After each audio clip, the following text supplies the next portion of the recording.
Kaya dahil dyan, ang sabi niya, kung kakasuhan si Saldico, kakasuhan din ng ombudsman si dating Speaker Romualdez. Yan na ang sinasabi ko. Boying Remulla yan? Boying Remulla yan. Ombudsman? Ombudsman ito. Mabigat. Ito ang dating DOJ Secretary. Mabigat.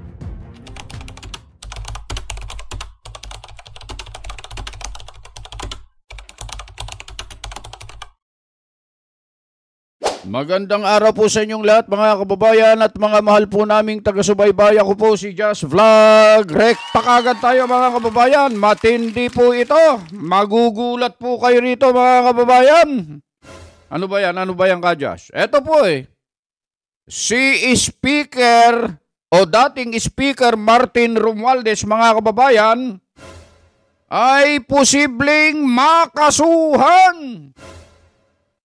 Opo. Ayon po dito, sa ating pinagtitiwalang himpilang Net25 News and Information sa programang Saganang Mamamayan, ang sabi rito, posibleng makasuhan si dating House Speaker Martin Romualdez dahil sa umano'y pagtatalaga kay Saldico bilang chair ng House Appropriations.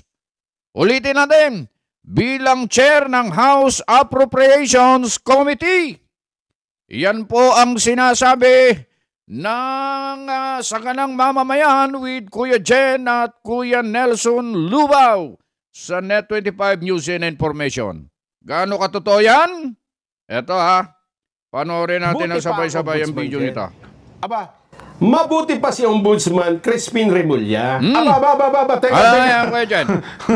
Ha? Ay, bakit? Meron bang bago ngayon kay Ombudsman Boying Remulla? Kahapon nito hindi lang natin naihabol dahil sa naubusan tayo ng oras Hindi ba sa lahat ng investigasyon, itinuturo si Saldico na may malaking kinalaman dito sa maanumalyang flood control project? Pero ayon kay Ombudsman Crispin Remulla, yan na. Aba, teka. Hindi po pwedeng si Saldico lang yan. Iyan na sinasabi ko. Hindi pwede. Pwede talaga yan. Pwede bang si Saldico ang chairman ng House of Appropriations Committee, pero yung mas mataas sa kanya, walang alam dyan? Kasi siya, napakatagal ding congressman ni Congressman Boying Remulla bago naging DOJ, bago naging ombudsman. Sabi ni Ombudsman, hindi pwede. Dapat dyan managot din si dating Speaker Martin Romualdez. Teka lang, di ba usually naman ang mga House leadership, binoboto ng kapulungan yan di ba? Ganun ang anong paliwanag niya? Bakit? Siyempre, dahil siya daw ang naglagay ng chairman ng House Appropriations Committee kay Saldico. Kaya yan naupo sa pwesto. Choice niya, tapos binoto sa plenaryo. Kung sino yung gusto ng speaker, siyang masusunod. Tama. Hindi ba? Tama yun. Kaya dahil dyan, ang sabi niya, kung kakasuhan si Saldico, kakasuhan din ng ombudsman si dating Speaker Romualdez. Yan na ang sinasabi ko. Boying Remulla yan? Boying Remulla yan. Ombudsman ito. Mabigat. Ito ang dating DOJ Secretary. Mabigat. Ito ang nagsabing, yes, you can bend the law to please the people. Yes, sir. Yes.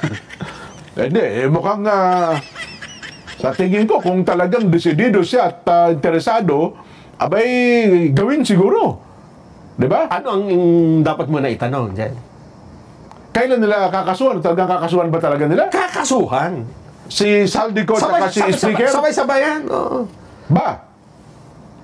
Paano ngayon ito? Isa pang tanong. Ano sa Sana matanggap mo yun. Para sa sagot na ito. Ako, hindi ko alam Diba may kaso, kailan? Ano pa ang dapat mo itanong? Ano ikakaso? Ayan, sinasabi natin. Yan. Baka magdiwang yan ng... Kasi sabi ni Ombudsman Boying, may mga magdiriwang daw ng bagong taon sa pulungan Ano ikakaso dyan? Eto na. Ito. Kumawa kayo sa inyong mga upuan. Sige, nakahawak na. Magsuot kayo ng seatbelt kung kayo nasa sasakyan. Yan. Naku, Sarado ang mga bintana dahil baka may biglang malakas na hangin. Para baka mabigla na naman ako dyan. Magugulat ka rito.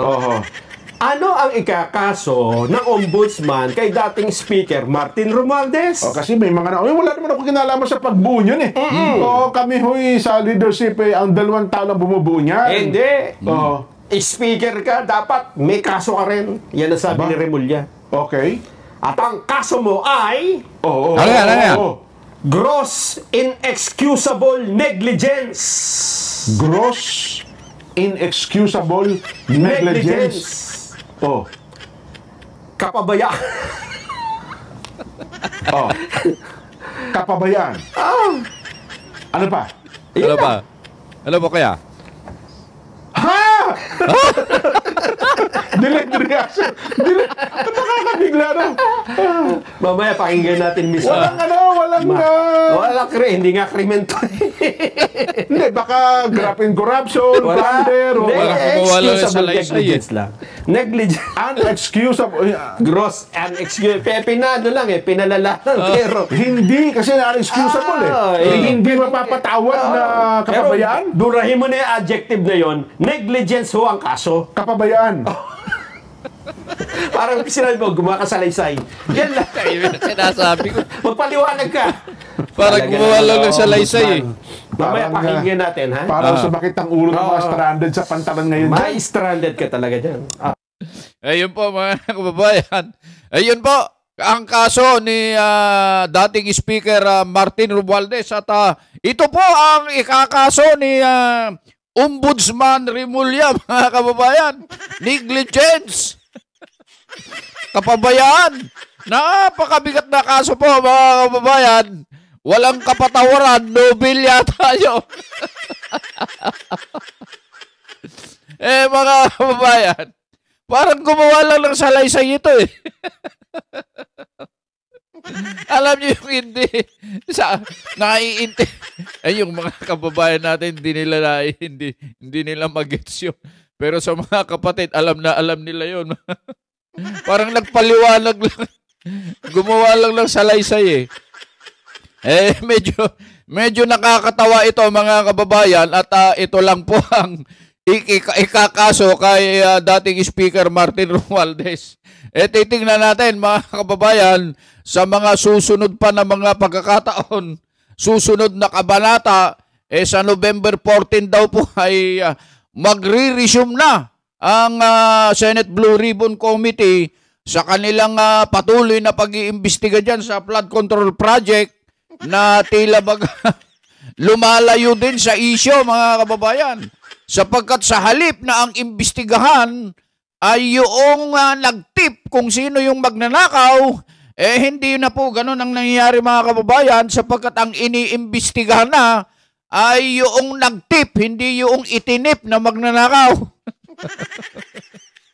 Ganon ang sistema ngayon sa ating bansa. Ang iniimbestigahan na ngayon ay si Orly Gortesa, mga kababayan. Hindi na yung mga ikinanta ni Orly Gortesa, mga kababayan. Hindi natin malaman kung ano ang nasa isip ng mga ito.